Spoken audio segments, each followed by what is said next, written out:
की बड़ी मशहूर उदाहरण है गाय को लेकर के साम दाम दंड भेद को इस तरह से वर्ण व्यवस्था के अनुसार साम किसके लिए है, दाम किसके लिए है, दंड किसके लिए है, भेद किसके लिए है। वो जो मैं बताता हूँ वो वर्ण व्यवस्था के हिसाब से है। जी गाय के उदाहरण पर कि वर्ण व्यवस्था के मुताबिक अगर एक गाय को कोई कसाई दौड़ा कर ले जा रहा है और वो गाय गायब हो गई, कसाई आके पूछता है कि हमारी ये गाय किधर चली गई, जरा बताओ भाई। तो अब किसको क्या उत्तर देना चाहिए, ये क्या कौन सा उचित है, ये वर्ण व्यवस्था का मतलब है। इसका मतलब ये हुआ कि यदि कोई कर्म से ब्राह्मण है, विचारक है, तो उसको वहां झूठ नहीं बोलना चाहिए और सत्य छिपा लेना चाहिए। उसको वहां हृदय परिवर्तन करने का प्रयास करना चाहिए। वहां उसको समझाना चाहिए कि तुम ईश्वर के प्रति गलत कर रहे हो या ऐसा वैसा जो भी समझाना चाहे। वहां उसको धर्म के आधार पर प्रवचन देने की जरूरत है। और मानता है तो मानता है, नहीं मानता है तो जाओ, लेकिन बताना उचित नहीं है। अगर कोई मिल जाता है, मान लीजिए क्षत्रिय प्रवृत्ति का आदमी, तो क्षत्रिय प्रवृत्ति का आदमी जो है वो प्रवचन नहीं देगा उसको। उसको सच भी नहीं बताएगा, झूठ भी नहीं बोलेगा। जो क्षत्रिय प्रवृत्ति का आदमी है वो बोलेगा कि चल भाई यहां से गाय तू मारेगा, हट। अगर नहीं जाएगा तो उठा के पटक देंगे तुमको यहीं पर। तो क्षत्रिय प्रवृत्ति का आदमी उसको डराएगा, समझाएगा नहीं।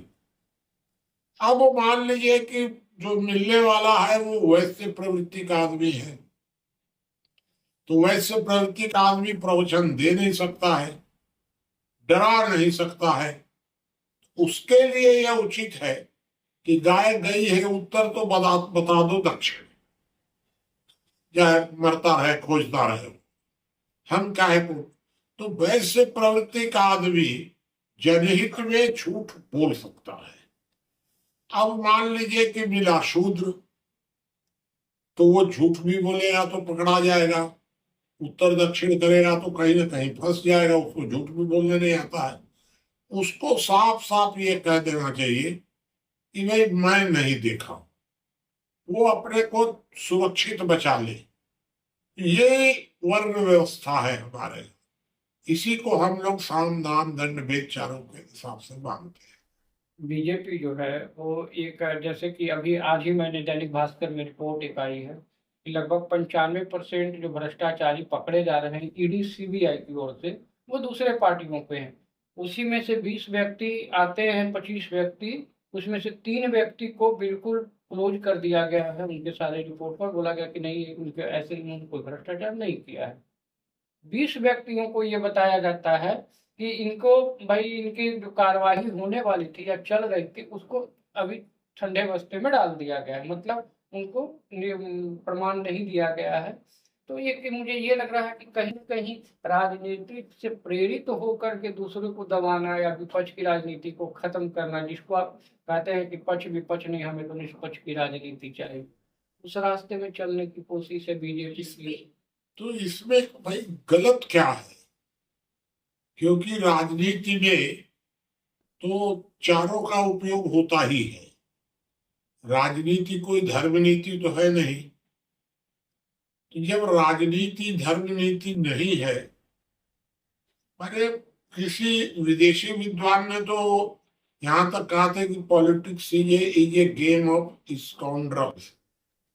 जो राजनीति के बारे में इस तरह की टिप्पणियां की गई थी, लेकिन हम लोग मान लीजिए उस तरह की न भी माने, तो राजनीति में ये तो इस तरह से तो चलता ही है कि जो आदमी आपके साथ है वह आदमी अगर गलत किया है तो हम उसको गलत कह करके और उसको फंसाएंगे।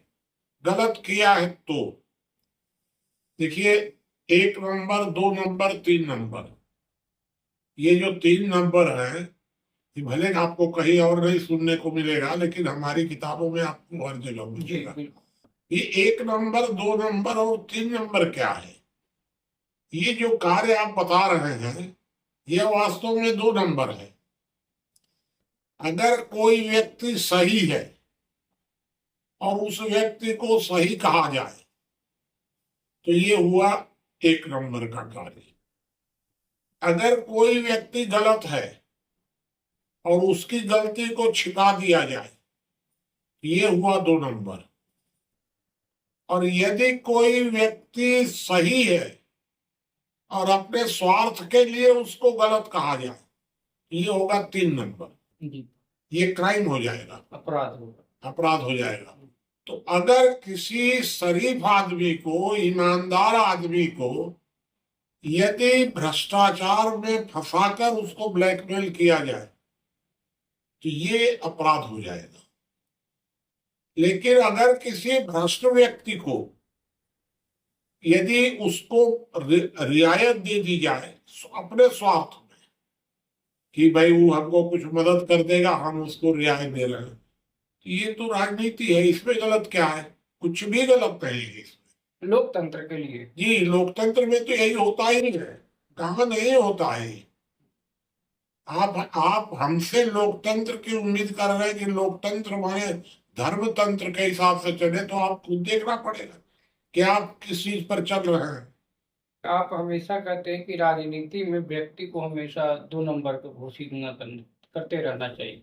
कहीं भी जाए, वोट मांगने जाए, जनता के बीच जाए, और भी कुछ चीजों में, भैया मैं 2 नंबर का व्यक्ति हूँ। लेकिन हमारे सामाजिक दृष्टि से तो ये बहुत बुरी बात, बड़ी बात मानी जाती है। नहीं, मैंने कभी नहीं कहा है कि ब्राह्मण को अपने को 2 नंबर घोषित करना चाहिए। मैंने तो ये कहा है कि राजनीति में रहने वाले लोगों को या व्यवसाय करने वाले लोगों को जो उस तरह के उच्च सिद्धांतों का पालन नहीं कर सकते हैं। भारत में कुल आबादी 140 करोड़ है, बच्चे से लेकर के बूढ़े तक। 140 करोड़ लोगों में से एक भी व्यक्ति आपको ऐसा नहीं मिलेगा जो 1 नंबर हो। तो फिर काहे को आप अपने को 1 नंबर कहते हो भाई? कहो ना कि हम 2 नंबर है, झगड़ा खत्म है। तो आप अपने को 1 नंबर कह रहे हैं और काम करते हैं 2 नंबर का, तो इसका मतलब क्या आप 3 नंबर कर दिए, क्योंकि लोगों को धोखा दे रहे हैं आप 2 नंबर और अपने को कह रहे हैं 1 नंबर। इसलिए सबसे सेफ साइड ये है, जैसे आपको एक घटना बता दें कि हमारे यहाँ वो इंस्पेक्टर आ गया नमूना लेने वाला। अब वो हल्दी का नमूना लोगों से ले रहा था, तो हल्दी का एक आदमी के हाथ से नमूना लिया तो भाई तो उसमें कुछ न कुछ तो गड़बड़ मिलने करेगा, मिलना ही है। तो दुकानदारों ने कहा कि बाबू अब हमें क्या करना चाहिए? हमको लिख दो अपने यहाँ कि मैं खाने की हल्दी नहीं बेचता हूँ, रंगने का हल्दी बेचता हूँ, बस। और बेचो जैसे बेच रहे हो गया, झगड़ा खत्म हो गया। आगे से कोई कोई उसका नमूना नहीं लेगा। तो इसलिए अपने को 2 नंबर घोषित कर देना सबसे सेफ साइड है। सबसे बड़ी गलती जो अरविंद केजरीवाल ने की है वो यही गलती की है कि काम कर रहे थे 2 नंबर का और अपने को कह रहे थे 1 नंबर। इसलिए हम लोगों की नजर से गिर रहे हैं क्योंकि अपने को 1 नंबर कह रहे थे। ये मैं आपको बता दिया।